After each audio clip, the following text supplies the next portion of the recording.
Top quality और consistent performance के लिए सिर्फ सिल्वर पंप नाम याद रखना। ನಾನೀಗ ದುರಂತ ನಡೆದ ಸ್ಥಳ ಅಹಮದಾಬಾದ್ನ ಮೆಗಾನಿ ಪ್ರದೇಶದಲ್ಲಿದ್ದೇನೆ. ದುರಂತ ನಡೆದಂತಹ ಸ್ಥಳಕ್ಕೂ ನಾನಿರುವಂತಹ ಸ್ಥಳಕ್ಕೂ ಕೇವಲ 50 ಮೀಟರ್ ದೂರ ಇರುವಂತಹದ್ದು. ನಾನೀಗ ನಿಂತಿರುವಂತಹ ಜಾಗ ಏನಿದೆ ಇದು ಮೆಗಾನಿ ನಗರದ ಹೌಸಿಂಗ್ ಬೋರ್ಡ್ನ ಪ್ರದೇಶ ಹೇಗಿದೆ ಅನ್ನುವಂತ ನೋಡಬಹುದು.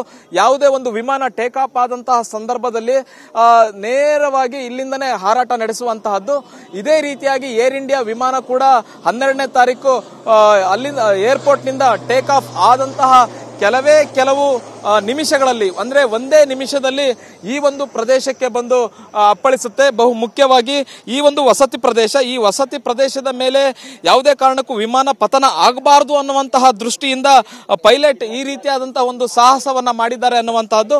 ಒಂದ್ ಕಡೆ ಇನ್ನೊಂದ್ ಕಡೆ ಏನಿದೆ, ಒಂದು ಕಾಡಿನ ಪ್ರದೇಶ ಇದು ಅಂತ ಇರುವಂತಹದ್ದು. ಹೇಗಾದ್ರೂ ಮಾಡಿ ಇಲ್ಲಿ ಇಳಿಸಬೇಕು ಅನ್ನುವಂತಹ ನಿಟ್ಟಿನಲ್ಲಿ ಪೈಲಟ್ ಪ್ರಯತ್ನವನ್ನು ಕೂಡ ಮಾಡಿರಬಹುದು. ಯಾಕಂದ್ರೆ ಜನವಸತಿ ಪ್ರದೇಶದಿಂದ ಸ್ವಲ್ಪ ದೂರದಲ್ಲಿ ಇಳಿಸಿದ್ರೆ ಅನಾಹುತ ಕಡಿಮೆ ಆಗಬಹುದು ಅನ್ನುವಂತಹ ಪ್ರಯತ್ನವನ್ನ ಪೈಲಟ್ ಕೂಡ ಮಾಡಿರಬಹುದು. ಆದ್ರೂ ಕೂಡ ಎಷ್ಟೇ ಪ್ರಯತ್ನ ಪಟ್ಟರು ಕೂಡ ಪೈಲಟ್ ಬಹು ಮುಖ್ಯವಾಗಿ ಇಲ್ಲಿ ಕಾಡು ಪ್ರದೇಶ ಇರುವಂತಹದ್ದು, ಅಂದ್ರೆ ಹೆಚ್ಚು ಮರಗಳಿರುವಂತಹದ್ದು, ಈ ಪ್ರದೇಶದ ಮೇಲೆ ಇಳಿಸಬೇಕು ಅನ್ನುವಂತ ಪ್ರಯತ್ನವನ್ನ ಮಾಡ್ತಾರೆ.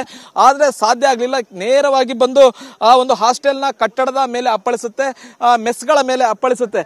ಬಹು ಮುಖ್ಯವಾಗಿ ಇಲ್ಲಿ ಕೂಡ ಅನೇಕ ಜನರನ್ನ ನಾವು ಮಾತಾಡ್ಸೋಣ, ಇಲ್ಲಿನ ಸ್ಥಳೀಯರನ್ನು ಕೂಡ ನಾವು ಮಾತಾಡ್ಸೋಣ. ಆ ಸಂದರ್ಭದಲ್ಲಿ ಇಲ್ಲಿನ ಸ್ಥಳೀಯರು ಕೂಡ ಅನೇಕ ಸಹಾಯವನ್ನು ಕೂಡ ಮಾಡಿರುವಂತಹದ್ದು. ಅಂದ್ರೆ ಬೆಂಕಿ ಹೊತ್ತಿದಂತಹ ಸಂದರ್ಭದಲ್ಲಿ ತಕ್ಷಣ ನೆರವಿಗೆ ಧಾವಿಸಿದ್ದಾರೆ.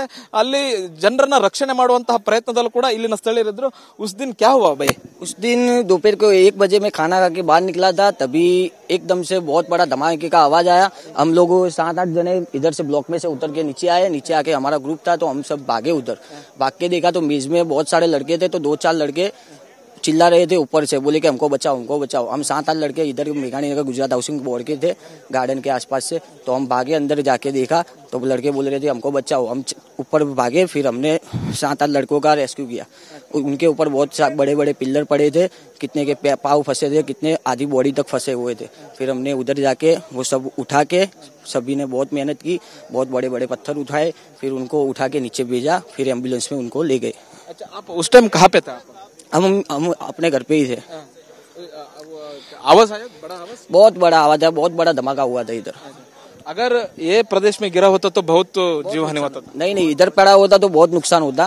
इधर पायलट ने बहुत सोच समझ के अंदर क्रैश लैंडिंग की है.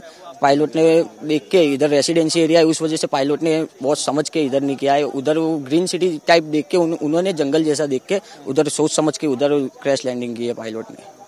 ಇಲ್ಲಿನ ಸ್ಥಳೀಯರು ಕೂಡ ಹೇಳ್ತಾ ಇರುವಂತಹದ್ದು, ಪೈಲಟ್ ಬುದ್ಧಿಯನ್ನ ಓಡಿಸಿದ್ದಾರೆ. ಒಂದ್ ವೇಳೆ ಈ ಒಂದು ಹೌಸಿಂಗ್ ಬೋರ್ಡ್ ಏನಿದೆ, ಪ್ರದೇಶ ಏನಿದೆ, ಇಲ್ಲಿ ಹೆಚ್ಚು ಜನರು ವಾಸವನ್ನ ಮಾಡ್ತಾರೆ, 1000ಕ್ಕೂ ಹೆಚ್ಚು ಜನರು ಇಲ್ಲಿ ವಾಸವನ್ನ ಮಾಡ್ತಾರೆ. ಒಂದ್ ವೇಳೆ ಇಲ್ಲಿ ಫ್ಲೈಟ್ ಬಿದ್ದಿದ್ದೇ ಆದಂತಹ ಸಂದರ್ಭದಲ್ಲಿ ಹೆಚ್ಚು ಜೀವಹಾನಿ ಸಂಭವಿಸ್ತಾ ಇತ್ತು. ಹಾಗಾಗಿ ಫ್ಲೈಟ್ ನ ಪೈಲಟ್ ಏನಿದ್ದಾರೆ ಅವರು ಬುದ್ಧಿಯನ್ನ ಓಡಿಸಿ ಇದೊಂದು ಕಾಡಿನ ಪ್ರದೇಶದ ರೀತಿ ಏನ್ ಕಾಣ್ತಾ ಇದೆ, ಇಲ್ಲಿ ಇಳಿಸಬಹುದು ಅನ್ನುವಂತಹ ನಿಟ್ಟಿನಲ್ಲಿ ಅವರು ಪ್ರಯತ್ನವನ್ನ ಮಾಡಿರಬಹುದು. ಹಾಗಾಗಿ ಆ ಒಂದು ಪ್ರಯತ್ನ ಮಾಡುವಂತ ಸಂದರ್ಭದಲ್ಲಿಯೇ ಆ ಒಂದು ಹಾಸ್ಟೆಲ್ನ ಕಟ್ಟಡ ಏನ್ ಕಾಣ್ತಾ ಇದೆ, ಆ ಒಂದು ಹಾಸ್ಟೆಲ್ನ ಕಟ್ಟಡದ ಮೇಲೆ ಪತನ ಆಗಿರುವಂತಹದನ್ನ ಕೂಡ ಗಮನಿಸಬಹುದು.